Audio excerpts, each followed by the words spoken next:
Chapter 7 of what passed between Don Quixote and his squire, together with other very notable incidents. The instant the housekeeper saw Sancho Panza shut himself in with her master, she guessed what they were about, and suspecting that the result of the consultation would be a resolve to undertake a third sally, she seized her mantle, and in deep anxiety and distress ran to find the bachelor Samson Carrasco, as she thought that being a well-spoken man and a new friend of her master's, he might be able to persuade him to give up any such crazy notion. She found him pacing the patio of his house, and, perspiring and flurried, she fell at his feet the moment she saw him. Carrasco, seeing how distressed and overcome she was, said to her, "What is this, mistress housekeeper? What has happened to you? One would think you heartbroken." "Nothing, Señor Samson," said she, "only that my master is breaking out, plainly breaking out." "Whereabouts is he breaking out, señora?" asked Samson. "Has any part of his body burst?" "He is only breaking out at the door of his madness," she replied. "I mean, dear señor bachelor, that he is going to break out again, and this will be the third time, to hunt all over the world for what he calls ventures, though I can't make out why he gives them that name. The first time he was brought back to us slung across the back of an ass and belaboured all over, and the second time he came in an ox cart, shut up in a cage, in which he persuaded himself he was enchanted, and the poor creature was in such a state that the mother that bore him would not have known him, lean, yellow, with his eyes sunk deep in the cells of his skull, so that to bring him round again ever so little cost me more than 600 eggs, as God knows, and all the world and my hens too, that won't let me tell a lie." "That I can well believe," replied the bachelor, "for they are so good and so fat and so well bred that they would not say one thing for another, though they were to burst for it. In short then, mistress housekeeper, that is all, and there is nothing the matter except what it is feared Don Quixote may do?" "No, señor," said she. "Well then," returned the bachelor, "don't be uneasy, but go home in peace. Get me ready something hot for breakfast, and while you are on the way say the prayer of Santa Apollonia, that is, if you know it, for I will come presently, and you will see miracles." "Woe is me!" cried the housekeeper. "Is it the prayer of Santa Apollonia you would have me say? That would do if it was the toothache my master had, but it is in the brains what he has got." "I know what I am saying, mistress housekeeper. Go, and don't set yourself to argue with me, for you know I am a bachelor of Salamanca, and one can't be more of a bachelor than that," replied Carrasco. And with this the housekeeper retired, and the bachelor went to look for the curate, and arrange with him what will be told in its proper place. While Don Quixote and Sancho were shut up together, they had a discussion which the history records with great precision and scrupulous exactness. Sancho said to his master, "Señor, I have educed my wife to let me go with your worship wherever you choose to take me." "Induced, you should say, Sancho," said Don Quixote, "not educed." "Once or twice, as well as I remember," replied Sancho, "I have begged of your worship not to mend my words, if so be as you understand what I mean by them; and if you don't understand them to say Sancho or devil, I don't understand thee; and if I don't make my meaning plain, then you may correct me, for I am so focile." "I don't understand thee, Sancho," said Don Quixote at once, "for I know not what I am so focile means." "So focile means I am so much that way," replied Sancho. "I understand thee still less now," said Don Quixote. "Well, if you can't understand me," said Sancho, "I don't know how to put it; I know no more, God help me." "Ah, now I have hit it," said Don Quixote. "Thou wouldst say thou art so docile, tractable, and gentle, that thou wilt take what I say to thee and submit to what I teach thee." "I would bet," said Sancho, "that from the very first you understood me, and knew what I meant, but you wanted to put me out that you might hear me make another couple of dozen blunders." "Maybe so," replied Don Quixote; "but to come to the point, what does Teresa say?" "Teresa says," replied Sancho, "that I should make sure with your worship, and let papers speak and beards be still; for he who binds does not wrangle, since one take is better than two I'll give these, and I say a woman's advice is no great thing, and he who won't take it is a fool." "And so say I," said Don Quixote. "Continue, Sancho, my friend; go on; you talk pearls to-day." "The fact is," continued Sancho, "that as your worship knows better than I do, we are all of us liable to death, and to-day we are, and to-morrow we are not, and the lamb goes as soon as the sheep, and nobody can promise himself more hours of life in this world than God may be pleased to give him, for death is death, and when it comes to knock at our life's door, it is always urgent, and neither prayers nor struggles nor sceptres nor mitres can keep it back, as common talk and report say, and as they tell us from the pulpits every day." "All that is very true," said Don Quixote, "but I cannot make out what thou art driving at." "What I am driving at," said Sancho, "is that your worship settle some fixed wages for me, to be paid monthly while I am in your service, and that the same be paid me out of your estate, for I don't care to stand on rewards which either come late or ill or never at all. God help me with my own. In short, I would like to know what I am to get, be it much or little, for the hen will lay on one egg, and many littles make a much, and so long as one gains something there is nothing lost. To be sure, if it should happen, what I neither believe nor expect, that your worship were to give me that island you have promised me, I am not so ungrateful nor so grasping, but that I would be willing to have the revenue of such island valued and stopped out of my wages in due promotion." "Sancho, my friend," replied Don Quixote, "sometimes proportion may be as good as promotion." "I see," said Sancho. "I'll bet I ought to have said proportion and not promotion, but it is no matter, as your worship has understood me." "And so well understood," returned Don Quixote, "that I have seen into the depths of thy thoughts, and know the mark thou art shooting at with the countless shafts of thy proverbs. Look here, Sancho, I would readily fix thy wages if I had ever found any instance in the histories of the knights errant to show or indicate by the slightest hint what their squires used to get monthly or yearly; but I have read all or the best part of their histories, and I cannot remember reading of any knight errant having assigned fixed wages to his squire. I only know that they all served on reward, and that when they least expected it, if good luck attended their masters, they found themselves recompensed with an island or something equivalent to it, or at the least they were left with a title and lordship.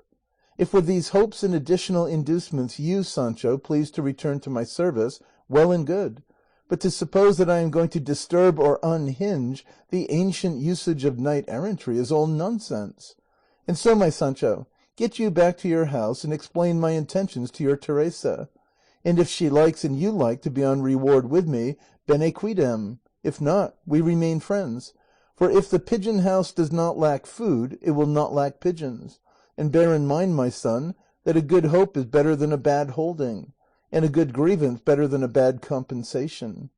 I speak in this way, Sancho, to show you that I can shower down proverbs just as well as yourself, and in short I mean to say, and I do say, that if you don't like to come on reward with me and run the same chance that I run, God be with you and make a saint of you, for I shall find plenty of squires more obedient and painstaking, and not so thick-headed or talkative as you are."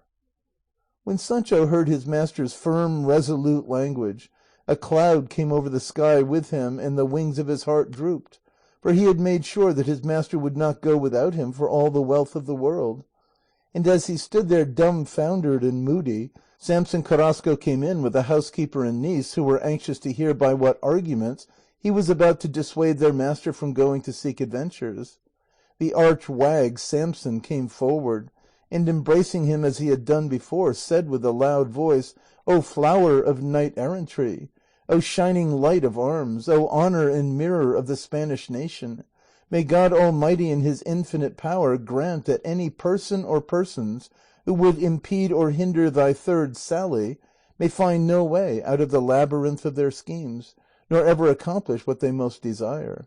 And then, turning to the housekeeper, he said, "Mistress housekeeper may just as well give over saying the prayer of Santa Apollonia, for I know it is the positive determination of the spheres that Señor Don Quixote shall proceed to put into execution his new and lofty designs, and I should lay a heavy burden on my conscience did I not urge and persuade this knight not to keep the might of his strong arm and the virtue of his valiant spirit any longer curbed and checked, for by his inactivity he is defrauding the world of the redress of wrongs, of the protection of orphans, of the honour of virgins, of the aid of widows, and of the support of wives, and other matters of this kind appertaining, belonging, proper and peculiar to the order of knight errantry. On then, my lord Don Quixote, beautiful and brave, let your worship and highness set out today rather than tomorrow, and if anything be needed for the execution of your purpose, here am I ready in person and purse to supply the want. And were it requisite to attend your magnificence's squire, I should esteem it the happiest good fortune." At this, Don Quixote, turning to Sancho, said, "Did I not tell thee, Sancho, there would be squires enough and to spare for me?